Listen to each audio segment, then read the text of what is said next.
Well, good as time as any to start the Englewood Open vlog. Here we go.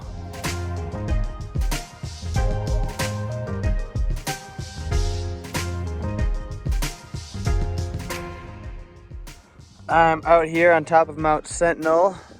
Just did some VO2 efforts. Now that I have those intervals done, we're gonna bomb back home and wash this bike and pack it up. Get ready to fly to Wisconsin tomorrow on Wednesday.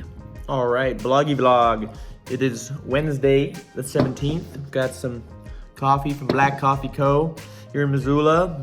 Breakfast burrito with a little underground meats bacon. Yeah, it may seem like I'm just doing straight sponsor plugs, but in reality, I just love bacon and coffee. And all such things integrate seamlessly into my existence, which hopefully makes it authentic, and I'm not forcing this too badly, but yeah, if you haven't figured out that I love coffee, I don't know how to help you. And yeah, bicycle is in the bag. So since that bike's all packed up, we're gonna go hop out on the Mog and do a little morning spin. Well, this is fog. That's wildfire smoke coming down from up in Canada. I can hardly express how much dopamine the smell of wet pine in the woods in Montana triggers in my brain.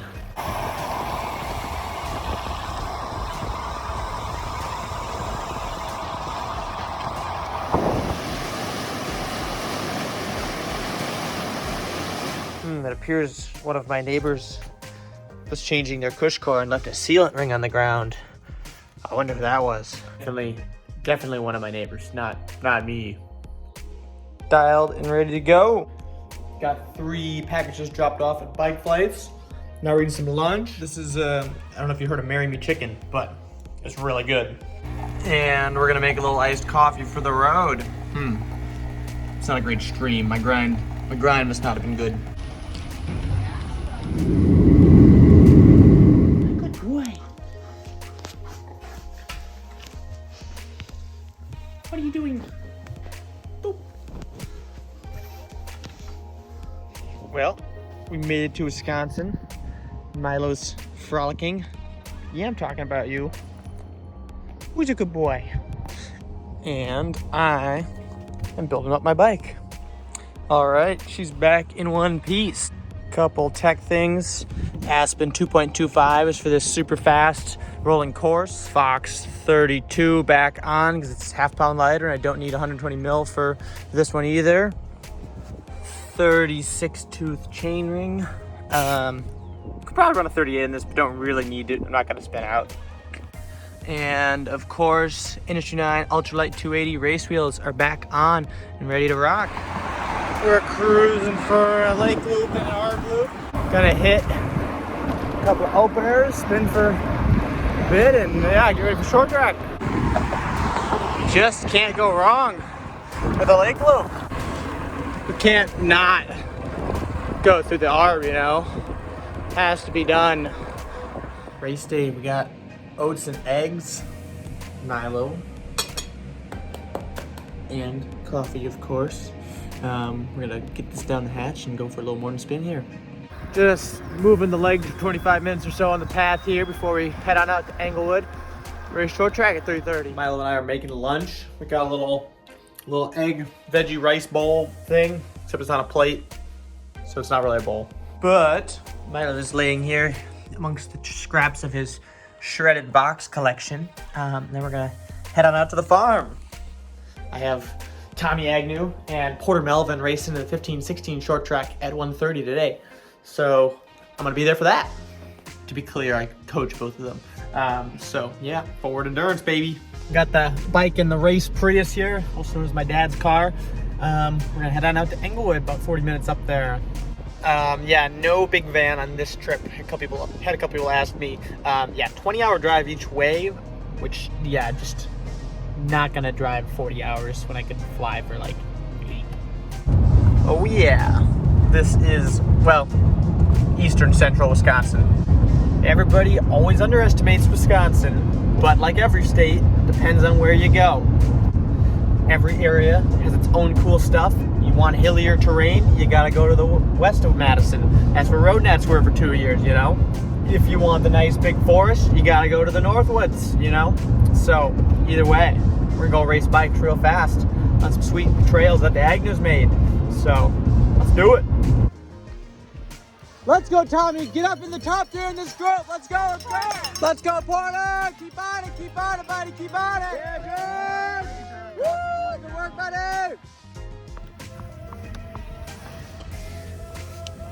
I'm suited up. Let's go race some bikes.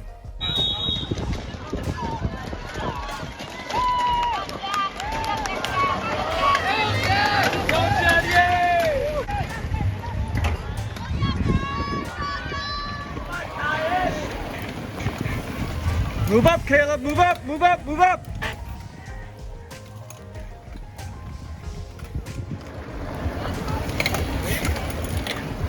All right, Caleb.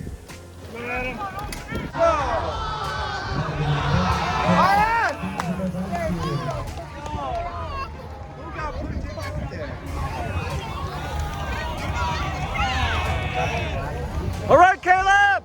Saturday morning, we're out for a little cruise in the ARB again. Yeah, let's see, short track yesterday afternoon, ended up 8th. The biggest error on my part was, I thought it was supposed to be 20 plus 3 laps, which a lot of people thought. But then it ended up being more like 18 plus 1. And all of a sudden, I heard the bell and I was like, oh, I am out of luck.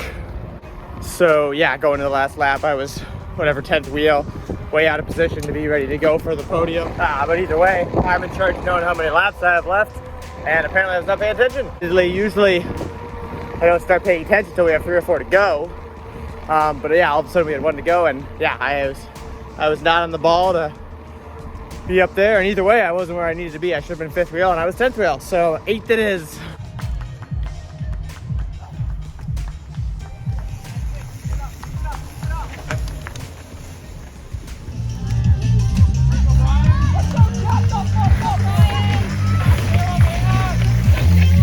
You can do it, Caleb! All right, Caleb, nice work! Coming through, Caleb. It's Sunday morning. We have my video assistant Milo here. He's very good at his job. He's quite the co-star. Oh yeah. Yeah, 7th for me in the XC yesterday. I was in the top 10 for the first lap or so, getting a lot of yo-yo effect, meaning lots of sprints. I started to move up through that group, and by the 2nd or 3rd lap, found myself in the top 5, which is about when the first move started to go. Braden Lang and Carson Hampton eked away on a classic Wars style road race, basically separated and too hard to chase down on such a fast course. I settled into a group with Motter, Carson Beckett, Jack Spranger, another Canadian guy, I think Cole. Yeah, Brian and Carson, who were clearly the strongest of our group of 5, fighting for 3rd through 7th or 8th.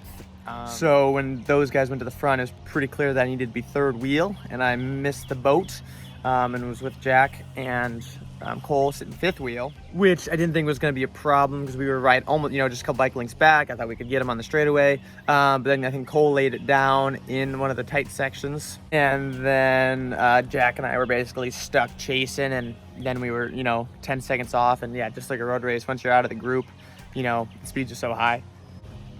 And then I think Jack started to eke away from me at the start of lap 5. I was running out of juice. One other Canadian guy caught me, and I ended up 7th. So yeah, definitely wanted the podium. Oh man, keeps eluding me at this one. But 7th in a C1 is pretty darn good. I think it's tied for my best C1 result ever. And yeah, I haven't done an XCO race since last July at Nationals. So honestly, pretty happy with it on the home course in front of the home crowd. And yeah, I think I was capable of riding with Brian and Carson, or even that front group, but you got to be there to do it and prove it. So I missed my tickets to the front and to the podium, so that was on me and my poor positioning at the time. So Mr. Milo and I are gonna pack up a bike and head back to Missoula this afternoon. But yeah, special thanks to the Agnews for putting on such a killer event. and the Bear Squad for the cheers and the sport, and Julia and all the Wisconsin Midwest folks who are out there screaming like crazy for Brian and I and the other Wisco people. I should have new jerseys coming soon, I believe next week, so keep your eyes peeled for that on my social media. And yeah, I mean, overall, thanks for making this such a great home game here. It's always fun to come throw down and do my very best on the home course in front of the home crowd. So thanks, guys.